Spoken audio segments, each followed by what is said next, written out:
Hope you all are doing well.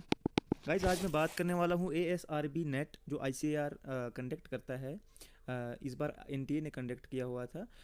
उसके जो agriculture biotechnology जिसमें मॉलिक्यूलर बायोलॉजी एंड बायोटेक्नोलॉजी के सब्जेक्ट्स आते हैं, बॉटनी और बाकी सब्जेक्ट्स जो भी हैं, जिन्होंने ये एग्ज़ाम दिया था स्टूडेंट्स ने, उनको जो है मैं कुछ मेमोरी बेस्ड क्वेश्चंस बताने जा रहा हूँ ताकि वो एनालाइज कर सकें कि हमारे जो आंसर्स हैं वो हमने ठीक किए हुए हैं या गलत किए हुए हैं, और वो देखें उनका जो है वो एक तरह से उनको पता चल जाएगा। तो मैं शुरू करने वाला हूँ क्वेश्चन नंबर 1 से। Who give the term enzyme. Enzyme जो टर्म है ये किसने दी हुई है? आप देख लीजिए कि आपका जो आंसर है वो मैच हो रहा था या नहीं हो रहा था। जो भी आपने वहाँ पर लिखा है आप इसको देख सकते हैं। Scientist who give the basics of genetic code. इसमें जो था, इसमें लिखा हुआ था हर्षे चेज का भी लिखा हुआ था, वाटसन क्रिक का भी लिखा था, और एक दो ऑप्शंस और थे। और आप अपने हिसाब से देख लीजिए आपने क्या किया हुआ वहाँ पे। जिबरलिक एसिड फर्स्ट स्टडीड। सबसे पहले जिबरलिक एसिड कौन सा था जिसको हमने स्टडी किया अच्छे से? वो जिबरलिक एसिड 1 था, 2 था, 4 था या 12 था? आप इसको देख लीजिए आपने आंसर क्या लिखा हुआ है, और आप उसको चेक भी कर सकते हैं नेट पे कि किस तरह का आंसर आपने किया हुआ है। कुछ एक दो क्वेश्चंस आए थे जिसमें कंसेप्ट लगता था आइसोमेरेस एंजाइम्स का और ट्रांसफेरेस एंजाइम्स। मतलब अगर ये आपको पता था कि ये कौन से कैसे एंजाइम्स होते हैं तो आप जो है वो क्वेश्चंस निकाल सकते थे। Which is not use in PCR। PCR में कौन से जो है इन चार में से कौन सा इस्तेमाल नहीं किया जाता है? जैसे पॉलीमरेस इस्तेमाल नहीं किया जाता है, या टेम्पलेट, या प्राइमर, या बेसिस। आप इसको देख लीजिएगा अपने हिसाब से। Tag polymerase is extracted from. Tag polymerase किस ऑर्गेनिज्म से निकाला जाता है? ठीक है, जो PCR में लगता है, तो ये कहाँ से एंजाइम हम निकालते हैं? Ribozymes act on. जो राइबोजाइम्स होते हैं ये कहाँ पर एक्ट करते हैं? DNA पे, प्रोटीन्स पे, RNA पे, या cDNA पे एक्ट करते हैं? आप इसको देख लीजिए कहाँ पर एक्ट करता है, या आपने क्या लिखा है। अब दूसरे क्वेश्चंस यहाँ पर आगे हैं, आगे बढ़ते हैं। Who discovered PCR। इस तरह का भी क्वेश्चन था, कैरी मुलस ने ये डिस्कवर की थी, लेकिन ये ऑप्शन में था। आप इसको देख लीजिएगा। KM इन माइकलिस मेंटम इक्वेशन डिजिग्नेट्स। यहाँ पर थोड़ा स्पेल की जो है मिस्टेक हुई है, लेकिन जो KM है ये जो है किस क्या जो है डिजिग्नेट करता है, क्या हमें बताता है? तो Vmax बताता है, या हाफ Vmax बताता है, या टोटल एंजाइम बताता है? जो भी है आप इसको देख लीजिए। Organic part of enzyme is called. क्योंकि एंजाइम के साथ ऑर्गेनिक पार्ट जैसे कोफैक्टर्स होते हैं, आप वो देख लीजिए कि जो ऑर्गेनिक पार्ट है उसको हम क्या कहते हैं। ठीक है, enzyme without its cofactor is called. आप देखिए कोफैक्टर के अलावा एंजाइम को क्या कहते हैं? एपो एंजाइम कहते हैं या और कुछ कहते हैं, जो भी है आप देख लीजिएगा।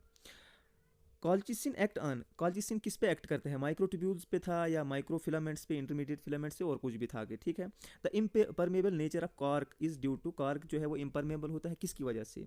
E coli restriction enzyme acts on sequences. जैसे GATC ऐसा कुछ था वहाँ पर, तो आपने देखना है ये कहाँ से काटता है जो है इकोलाई का रिस्ट्रिक्शन एंजाइम। ठीक है। रिसेप्टर फॉर जिबरलिक एसिड कौन सा होता है? ठीक है, जैज वगैरह था वहाँ पर कुछ। Which receptor of ethylene do not have histidine kinase properties. Histidine kinase जो है वो सेंसर किसके पास नहीं होता है? ठीक है। State is present in which check point of cell cycle. ठीक है, जो है in which check point of cell cycle, state कहाँ पर प्रेजेंट होता है? यानी कि एस फेज के जो चेक पॉइंट्स में होता है, या M फेज में होता है, या G2 फेज में होता है, कहाँ पर होता है? ठीक है। Polar transport of oxygen. Oxygen जो पोलर ट्रांसपोर्ट करता है वो किसकी वजह से होता है? वहाँ पर पिन प्रोटीन्स ऐसा भी कुछ दिया हुआ था। Genetically modified organism related research is accepted. यानी कि अगर आपने जेनेटिकली मॉडिफाइड ऑर्गेनिज्म बना लिया तो इसको जो है वो कौन अप्रूव करेगा? यानी कि रिसर्च इंस्टीट्यूट जिसमें आपने ये बनाया, या DBT government of India, state government, या DST, इनमें से आपने एक ऑप्शन बताना था। First genetically modified crop in India was. तो सबसे पहले जो सबसे पहले जेनेटिकली मॉडिफाइड जो क्रॉप की थी इंडिया में वो कौन थी? ठीक है, वहाँ पर मुझे लगता है कॉटन भी दिया हुआ था, राइस भी था, टोमेटो था, इस तरह का आप देख लीजिए आप। Histone modification effects. जब हिस्टोन मॉडिफिकेशन हम करते हैं तो वो किसको इफेक्ट करता है? यानी ट्रांसक्रिप्शन को, रेप्लिकेशन को, या ट्रांसलेशन को, इसमें आपने देखना है।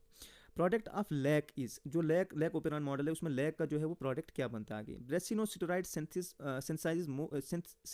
Most important enzyme. यानी कि जो most important enzyme in biosynthesis of brassinosteroid कौन सा होता है? ठीक है। कोमेसी ब्रिलियंट ब्लू डाई जो होती है वो किस चीज़ को डिटेक्ट करती है? यानी कि प्रोटीन्स को, DNA को, RNA को, किसको डिटेक्ट करती है? इसके साथ डापी भी थी, DAPI डाई, इसको भी देखना कि ये भी इसके ऑप्शन में ही कुछ था। ठीक है। गोल्डन एंटीबॉडीज ये क्या था? आपने अगर ये देखा होगा क्वेश्चन आपको पता चल गया होगा। ठीक है।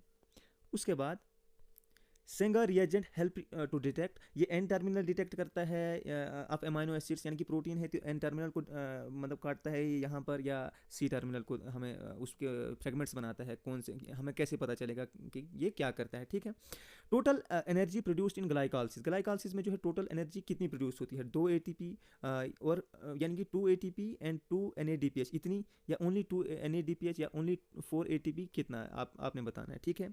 5 डैश 5 डैश, ठीक है। 5 dash cap in mRNA helps in, तो 5 डैश एमआरएनए में जो 5 डैश कैप होती है वो कहाँ पर हेल्प करती है, इसमें ऑप्शन दिया हुआ था मुझे लगता है, यानी कि ये ट्रांसक्रिप्शन में हेल्प करता है, या आपको और भी कुछ ऑप्शन थे, अभी मैं भूल रहा हूँ। प्रोसेसिंग इन एमआरएनए, एमआरएनए की जो हम प्रोसेसिंग करते हैं, एमआरएनए की प्रोसेसिंग, उसमें कौन कौन से प्रोसेस होते हैं, यानी कि एग्जाम्स को हम वहाँ पर जो इंट्रॉन से अलग कर देते हैं, 5 डैश कैपिंग होती है, 3 डैश ऐसा कुछ है, पॉली ए टेल जो होता है वो वहाँ पर बनता है, आप ये देख लीजिएगा। माइक्रो आरएनए यानी कि एमआईआरएनए, ये कहाँ पर हेल्प करते हैं, ठीक है। प्री एमआरएनए ये एक आया था वहाँ पर, pre mRNA is written as, तो इसको वहाँ पर बहुत सारे थे, टीआरआरएनए, एमआरआरएनए, ऐसा कुछ था वहाँ पर लिखा हुआ था, तो एमआरएनए को हम कैसे लिखेंगे, एनएच भी लिखा था वहाँ पर आरएनए, ठीक है। चिप टेक्निक जो है वो कहाँ पर यूज़ होती है, ठीक है। 2D टेक्निक्स में कौन कौन सी टेक्निक्स इंक्लूडेड हैं, इसमें आइसोइलेक्ट्रिक फोकसिंग है और भी कुछ था, ठीक है। तो फिलहाल के लिए इतना ही गाइस, तो नेक्स्ट वीडियो में मैं आपको बताऊंगा कि इससे आगे जो भी क्वेश्चंस थे, अगर आपको कुछ याद हैं तो आप मुझे कमेंट सेक्शन में बता दीजिएगा, मैं आगे जो है बाकी स्टूडेंट्स को भी बता सकता हूँ। Thank you.